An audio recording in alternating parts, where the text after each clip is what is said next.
No esperaba ver a nadie en el cementerio esa mañana. Era demasiado temprano para los visitantes, demasiado tarde para las coincidencias. Pero ahí estaba, un adolescente latino, migrante, con los ojos vidriosos por las lágrimas, sosteniendo un ramo, arrodillado ante la tumba de su esposo.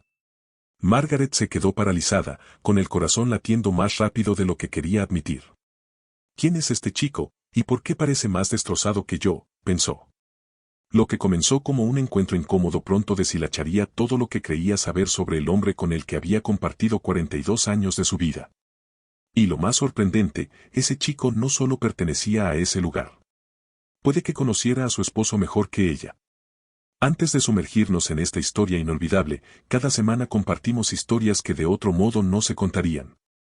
Historias que conmueven, inspiran y nos recuerdan lo que realmente importa. Suscríbete ahora y ayúdanos a alcanzar nuestros primeros 1000 suscriptores. Tu apoyo no es solo un número. Es una forma de mantener vivas estas voces y asegurarte de que nadie con una historia que valga la pena contar se quede atrás. Las hojas susurraban con la brisa suave de la mañana sobre Savannah, Georgia. Los tacones de Margaret Wilson repiqueteaban rítmicamente sobre el camino de piedra, cada paso deliberado, ceremonial. Cada viernes a las 8 en punto de la mañana, ella acudía. Siempre sola, siempre vestida de negro, la espalda erguida, el silencio absoluto. En su mano derecha, un ramo de lirios blancos frescos, los favoritos de su difunto esposo. Pero esa mañana, algo era diferente. A lo lejos, lo vio. Una figura arrodillada ante la tumba de Thomas. Se detuvo en seco. Se le cortó la respiración. No tenía sentido. Nadie más visitaba esa tumba. Ni familia, ni amigos. Thomas no era querido. Era respetado, incluso temido en ciertos círculos. Pero extrañado, esa era una carga que llevaba solo ella. El chico parecía de 16 o 17. Vaqueros gastados, sudadera holgada, tenis rayados. Sus rizos estaban húmedos por el rocío de la mañana. No se movió cuando ella se acercó. Solo permaneció quieto, la cabeza inclinada. En sus manos, flores silvestres, humildes, sin comprar. Margaret se detuvo a pocos pasos, con la incomodidad apretándole el pecho. Disculpa, dijo, con la voz pulida y cortante como el vidrio.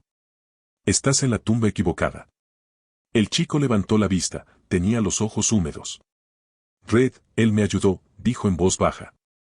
Como una confesión. Margaret parpadeó. ¿Thomas? Preguntó, incrédula. Él asintió. Ella soltó una risita amarga. Debes estar equivocado. No lo conociste. El chico no discutió. Solo la miró, con tristeza en la mirada, pero también con algo más, algo inquebrantablemente honesto.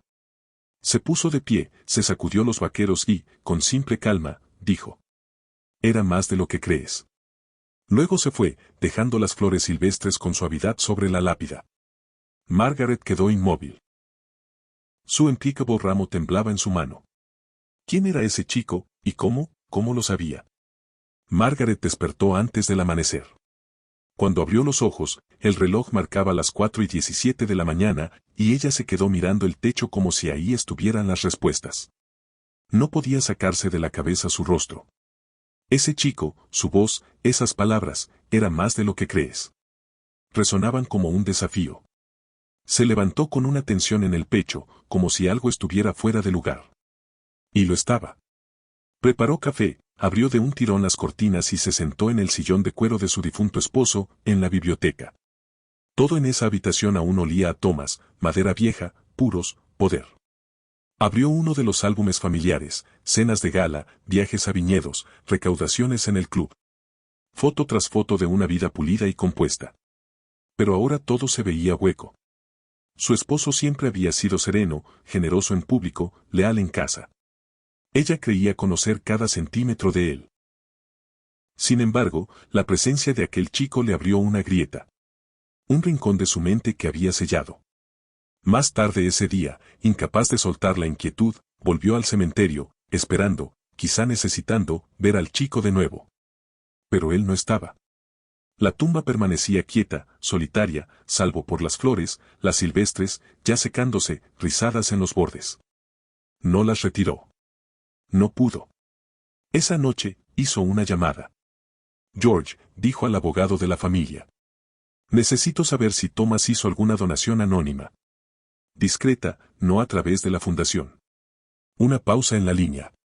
Luego, nada registrado, señora. Pero, en el fondo, ella sabía que no todo tenía registro. 2 días después, volvió otra vez. Y esta vez, ahí estaba él, sentado en la banca. La misma sudadera, el mismo silencio. Ella no lo reprendió.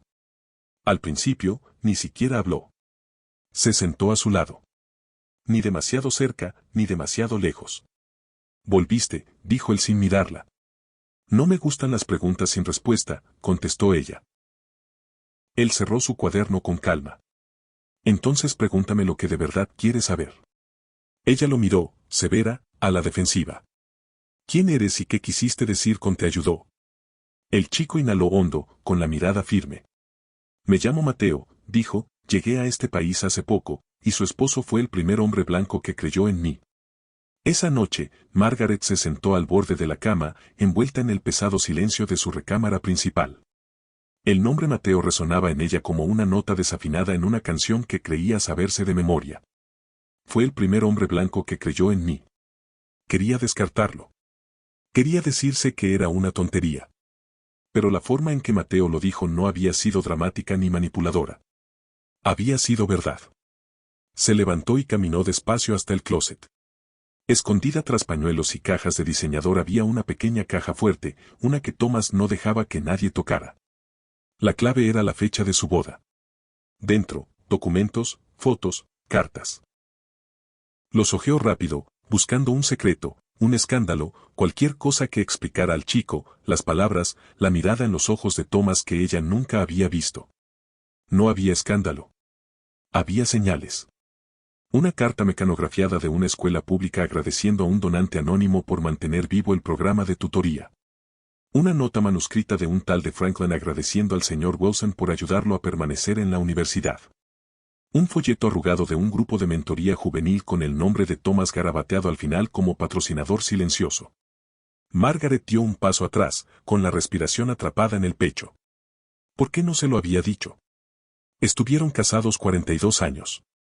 Ella sabía cuál era su whisky favorito, la temperatura exacta a la que le gustaba el baño, y qué canción de Sinatra le hacía cerrar los ojos. Ella manejaba sus finanzas, organizaba cada gala. Pero esto era un lado de él que ella nunca había visto. Trató de recordar. ¿Alguna vez habló él del racismo, de ayudar a chicos desfavorecidos, de marcar una diferencia fuera del club de campo? No. Thomas siempre había sido discreto, práctico. Donaba a museos, alas de hospitales, campañas políticas, cosas que se podían enmarcar y llevar un nombre. Pero esto era trabajo del alma. A la mañana siguiente, volvió al cementerio. Mateo no estaba. Ella se quedó sola. Sin lirios, sin tacones, solo preguntas. Miró la lápida. ¿Quién eras, Thomas? Susurró. ¿Quién eras cuando yo no miraba? La dirección estaba garabateada con la letra familiar de Thomas, doblada prolijamente en 4. Sin explicación, solo una línea, Brookview Center, Salón 3B. Margaret vaciló. Brookview estaba a más de una hora, en lo profundo de un vecindario que había evitado toda su vida. Demasiado peligroso, había dicho Thomas alguna vez. Pero ahora parecía el único lugar donde aprender quién era realmente. Condujo ella misma. Sin chofer, sin maquillaje, solo ella y un GPS. A medida que cambiaba el paisaje, también cambiaba su respiración. Menos árboles, banquetas rotas, tiendas con letreros descoloridos, murales en muros de ladrillo, niños persiguiendo pelotas por charcos. Nunca había visto esa parte de Savannah así porque nunca había mirado. El Brookview Center era un edificio comunitario envejecido, con pintura descascarada y letreros pintados a mano en la puerta. Adentro, una recepcionista le sonrió con cortesía. ¿Puedo ayudarla? Margaret desplegó el papel. Busco el salón 3B. Mi esposo, Thomas Wilson, creo que venía aquí. Los ojos de la mujer se agrandaron apenas, luego se suavizaron. Oh, el señor Wilson, sonrió. Fue uno de nuestros mejores mentores. Cada martes, como reloj, durante casi 5 años. Margaret parpadeó, atónita. Mentor. Les daba tutoría a nuestros chicos, añadió la mujer, lectura, escritura, incluso poesía. Decía que quería darles lo que a él nunca le dieron, alguien que escuchara. Margaret sintió que le temblaban las rodillas. Thomas enseñando poesía. Caminó lentamente hasta el salón 3B. La puerta estaba abierta. Adentro, carteles dibujados a mano, citas de libros, fotos de niños y mensajes garabateados en la pared. Cree en mí antes de que el mundo me condene. Mi mentor, mi espejo. En un lado de la pared, un tablón de corcho, una foto de Thomas sonriendo, rodeado de 5 chicos. Uno de ellos era Mateo. Se quedó mirando, inmóvil, y entonces oyó pasos detrás de ella. Mateo, sabía que vendrías, dijo una voz suave. Él solía decir que te enterarías algún día. Solo que no sabía cuándo ni cómo. Margaret se volvió, con la voz frágil. ¿Por qué no me lo dijo? Mateo miró alrededor del salón. Quizá porque pensó que no lo entenderías. Margaret salió del salón 3B con pasos lentos y silenciosos. El sonido distante de los niños jugando en el piso de abajo contrastaba con el silencio atronador dentro de ella. Su mundo, antes pulido, ordenado, seguro, se estaba derrumbando sin hacer ruido. Mateo, un adolescente latino, migrante, caminaba a su lado cuando llegaron a la acera. Al principio, ninguno dijo nada. El sol proyectaba largas sombras sobre el pavimento. Por fin, ella habló. Él venía aquí cada semana. Mateo asintió. Nunca faltó un martes. Incluso cuando estaba enfermo, incluso bajo la lluvia, escuchaba. Creía en nosotros. No hablaba mucho, pero cuando lo hacía, sus palabras se quedaban. A Margaret se le apretó la garganta. Thomas apenas les hablaba a los propios sobrinos de ella. Consideraba a los niños irritantes, desordenados, ruidosos. Pero con estos chicos, había sido alguien completamente distinto. Entonces, ¿por qué no me lo dijo? Preguntó en voz suave. ¿Por qué ocultarlo? Mateo se encogió de hombros. Quizá pensó que no lo entenderías. La frase dolió. Pero en su voz no había acusación. Solo honestidad. Y quizá un poco de gracia. ¿Alguna vez habló de mí? Preguntó ella, casi inaudible. Mateo la miró a los ojos. Sí. Nunca dijo nada malo. Decía que eras fuerte. Que tenías que serlo. Una vez me dijo, creció detrás de muros, pero quizá algún día derribará uno. Margaret apartó la mirada, parpadeando rápido. Los muros seguían ahí. Apenas ahora aprendía cuán altos habían sido. Esa noche, ya en casa, alzó la vista hacia el retrato gigante sobre la chimenea, el que les pintaron en su 25º aniversario. Thomas con smoking a la medida, Margaret en satén azul marino, sonriendo como una mujer que lo tenía todo. Recordó aquella noche, el salón de baile, los donantes, los discursos. Y, sin embargo, esa sonrisa no coincidía con la de la foto del salón 3B. Esa noche, sacó una caja con diarios y notas antiguas de Thomas. La mayoría estaba llena de números mundanos y consejos bursátiles, pero entonces apareció una pequeña libreta negra. En ella, unas cuantas líneas manuscritas. Mateo, potencial real, chico brillante, necesita que alguien se lo diga. Terence perdió a su padre, tiene dificultades en matemáticas. Buena memoria visual. El mentorazgo no se trata de salvar. Se trata de recordarles que merecen ser salvados. Margaret apretó la libreta contra el pecho. Él nunca había escrito cosas así para ella ni le había hablado de ese modo. Había vivido algo sagrado sin ella. Por primera vez, se preguntó no solo quién había sido él, sino quién había sido ella todo ese tiempo. El sol ya estaba alto cuando Margaret entró en la calle estrecha del este de Savannah. A ambos lados, casas adosadas modestas, algunas con la pintura descascarada, otras con porches coloridos y campanillas de viento colgando. Los niños saltaban la cuerda en la acera. A lo lejos ladraba un perro. Todo se sentía desconocido y, a la vez, innegablemente vivo. Los vecinos le lanzaron miradas cautelosas. Una mujer que barría su porche le ofreció un lento asentimiento. Margaret lo devolvió con rigidez, pero de corazón. Encontró la dirección que le había dado Mateo, la biblioteca comunitaria, un pequeño edificio de ladrillo con murales de poetas y niños leyendo, volantes de papel pegados en la puerta. Club de lectura juvenil los viernes, ven tal como eres. Ayuda gratuita con la tarea todos los fines de semana. Entró. El espacio era pequeño, acogedor, vibrante de energía. Carteles brillantes, estanterías algo torcidas pero llenas de vida. Libros de autores negros, citas de Maya Angelou y Toni Morrison. Todo tenía propósito y presencia. Una joven negra detrás del mostrador la saludó. Usted es la señora Wilson, ¿verdad? La esposa de Thomas. Margaret asintió con cautela. La mujer sonrió. Era de los nuestros. Ayudó a construir aquí el programa de escritura. Venía cada semana. Sin alardes. Muchos de los chicos ni sabían que era rico. Solo sabían que escuchaba. A Margaret se le nublaron los ojos de repente. ¿Thomas aquí enseñando a escribir a niños? La mujer la condujo a una pared del fondo. Docenas de ensayos y poemas laminados cubrían el espacio. Entre ellos, uno titulado, El hombre que me hizo escribir mi nombre sin vergüenza, por Mateo B. Lo leyó despacio, con el corazón resquebrajándose en cada línea, no sonreía a menudo, pero cuando lo hacía, detenía el mundo. No hablaba rápido, pero cada palabra empujaba mi miedo hacia atrás. Una vez me preguntó, ¿cuál es tu mayor miedo? Le dije, ser invisible. Él dijo, entonces escribe, porque cuando escribes, el mundo tiene que verte. Margaret se recargó en la pared. Ahora lloraba. No por Thomas, sino por todo lo que había elegido no ver. Él no había llevado dos vidas. Había vivido plenamente. Ella simplemente nunca lo acompañó en esa parte.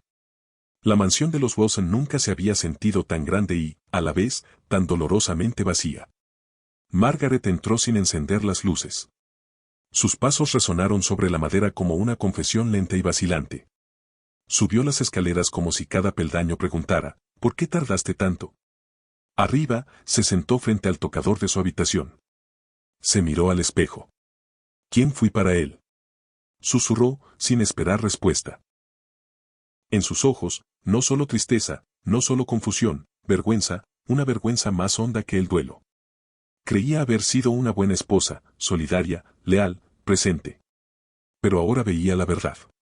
Había amado la versión de Thomas que podía controlar, la versión que encajaba en su mundo, e ignoró al hombre en que se estaba convirtiendo justo frente a ella.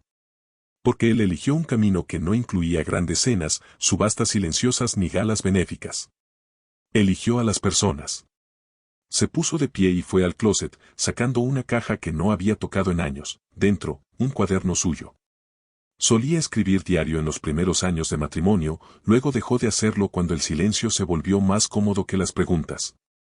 Con cuidado, hojeó las páginas vacías y encontró una pluma. Por primera vez en décadas, le escribió a Thomas, no sé si guardaste secretos o si yo simplemente dejé de hacer las preguntas correctas. Quizá elegí la comodidad sobre la curiosidad. Te veía, pero no te veía. Y creo que eso te lastimó más de lo que imaginé. Hizo una pausa y añadió, conocí a Mateo. Lo veo. Te veo en él, y no voy a apartar la mirada otra vez. A la mañana siguiente, Margaret hizo algo completamente inusual. Se puso un abrigo sencillo, se ató el cabello plateado en una trenza suave y condujo sola hasta una pequeña florería en el barrio de Mateo. Adentro, le pidió a la joven florista 2 flores simples. No las más caras, dijo. Las más honestas. La florista le entregó una margarita silvestre y un lirio blanco atados con una cinta azul suave. Margaret asintió, los abrazó contra el pecho y salió. Durante años había llevado flores a Thomas, pero esta vez llevaba algo más que duelo. Llevaba comprensión. La colina que dominaba el cementerio estaba tranquila esa mañana. Los pájaros revoloteaban en los árboles. El sol templaba las puntas del césped. Mateo estaba sentado en la misma banca de piedra, con un cuaderno sobre el regazo. Al ver a Margaret acercarse, alzó la mirada. Ella sostenía 2 flores, una margarita y un lirio. Él arqueó ligeramente las cejas. Hoy no hay ramo elegante. Margaret sonrió con dulzura. Las flores elegantes nunca dijeron lo que había que decir. Le entregó la margarita. Él vaciló, sorprendido, y luego la tomó con cuidado, como si no estuviera seguro de si le estaba permitido. Margaret se arrodilló junto a la tumba y colocó el lirio con suavidad junto a las flores silvestres marchitas que Mateo había dejado antes. Se recostó sobre los talones. Vine a decir lo siento. Él no habló. No solo por cómo te traté ese día, sino por cada año que elegí no ver, no oír. Por cada muro que ayudé a mantener en pie. Los ojos de Mateo se ablandaron, aún cautelosos, pero abiertos. A veces solo hace falta una conversación y una oportunidad.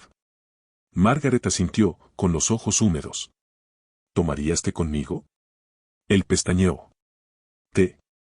Es lo que tengo para ofrecer, sonrió ella. Pero también tengo preguntas. Y estoy lista para escuchar. Él soltó una media risa. De acuerdo, pero solo si hay azúcar. Margaret rió. No con cortesía ni por compromiso, sino de verdad, un sonido que no resonaba en la casa de los Wilson desde hacía mucho. Más tarde esa tarde, la que había sido una mansión silenciosa se llenó de algo nuevo. Pasos, voces, risa, propósito. Margaret sirvió té. Mateo añadió 3 cucharaditas de azúcar. Ella no comentó. En cambio, escuchó mientras él hablaba. Le contó sus sueños, la escuela de leyes, ayudar a chicos como él, la escritura. Y Margaret solo escuchó. Por primera vez en su vida, no tenía respuestas. Tenía oídos y el corazón abierto. La mansión de los Wilson nunca había recibido a alguien como Mateo. No a un banquero, no a un senador, no a un presidente de fundación, pero ahora, en la mesa de la cocina, una casi nunca usada salvo por los servicios de catering, Mateo se sentó en silencio, sorbiéndote con demasiado azúcar y observando cómo se elevaba el vapor. Margaret colocó un plato de galletas de limón entre ambos. Sus manos ya estaban firmes. Espero que estén lo bastante dulces, dijo ella. Espero que no, sonrió él. Me gusta añadir más. Ambos rieron, formando un ritmo compartido entre dos vidas que, hasta ahora, nunca debieron cruzarse. Pasaron unos momentos en silencio. Entonces Margaret preguntó lo que la había pesado desde el primer día. ¿Por qué no viniste al funeral? Mateo bajó la mirada a su taza. No creí que perteneciera. Era puro traje. Pura gente que lo veía como un donante. Yo lo veía como una figura paterna. No pensé que eso le importara a nadie. A Margaret se le hizo un nudo en la garganta. Si habría importado. Me habría importado a mí. Solo que entonces no lo sabía. Mateo asintió lentamente. Luego sacó su cuaderno y lo abrió por una página a medio llenar. He intentado escribir sobre él, pero es difícil. Nunca quiso reconocimiento. Nunca hablaba de lo que hacía. Solo lo hacía. Margaret se levantó, fue hacia la estantería y volvió con una carpeta de cuero. La puso sobre la mesa. Estos son los documentos de una fundación que estoy iniciando. Quiero llamarla Proyecto 3B, por el salón donde todo empezó. Una beca para estudiantes como tú. Y, si quieres, me gustaría que fuera su primer becario y quizás su primer mentor. Mateo miró la carpeta y luego a ella, con los ojos llenos de emoción. No sé qué decir. Di que sí, sonrió Margaret. Y luego díselo a 10 más. A 100 más. Ayuda a otros a ver lo que Thomas vio en ti. Él asintió despacio, conteniendo las lágrimas. Margaret puso con suavidad una mano sobre la suya. No lo estás reemplazando, Mateo. Lo estás continuando de una manera en la que ni yo pude. La casa volvió a estar silenciosa, pero ya no vacía. Ahora estaba llena de otra cosa, legado, dirección, esperanza. Esa noche, en su diario privado, el que Thomas nunca supo que tenía, Margaret escribió, quizá el amor no termina cuando alguien muere. Quizá sigue viviendo en las personas a las que levantó y en las manos que lo llevan adelante. El cielo estaba suave esa mañana, gris azulado con rayas de sol abriéndose paso entre las nubes. Margaret caminó con pasos tranquilos por el conocido sendero de piedra, pero esta vez se sentía como tierra sagrada, no rutina. En sus manos, 2 ramos, uno de margaritas, recién cortadas del jardín que Mateo la ayudó a plantar en el nuevo centro juvenil, y otro de girasoles, brillantes, llenos de vida. Mateo ya estaba junto a la tumba. Se puso de pie al verla acercarse, con el cuaderno bajo el brazo. ¿Para ambos?, preguntó. Para los dos, respondió ella, ofreciéndole las margaritas. Él las tomó con una sonrisa suave y agradecida. Juntos se arrodillaron. Ella colocó los girasoles cerca del nombre de Thomas. Él puso las margaritas a su lado. No hicieron falta palabras. Margaret metió la mano en el bolsillo del abrigo y sacó una pequeña caja de madera. Dentro, una pluma dorada, gastada, antigua, grabada con las iniciales de Thomas. Con esta firmaba cada trato, dijo. Ahora es tuya, para lo que viene. Mateo la tomó con cuidado, con los ojos humedecidos. Yo no soy él, susurró. Lo sé, respondió ella. Por eso vas a cambiar aún más vidas de las que él cambió. El viento se movió suave entre los árboles. El cementerio estaba inmóvil, pero dentro de ellos, por fin, algo estaba en paz. Margaret alzó la vista al cielo. Gracias, susurró, por mostrarme quién eras de verdad. Mateo extendió la mano y sostuvo la de ella. Y en ese momento, dos generaciones, dos mundos y dos personas muy distintas se encontraron en un mismo terreno. El amor no había muerto. Simplemente había cambiado de manos. Si crees en historias que inspiran, desafían y dan voz a quienes a menudo no son escuchados, haz clic en el botón de suscripción de abajo. Se avecinan viajes poderosos y nos encantaría que nos acompañaras.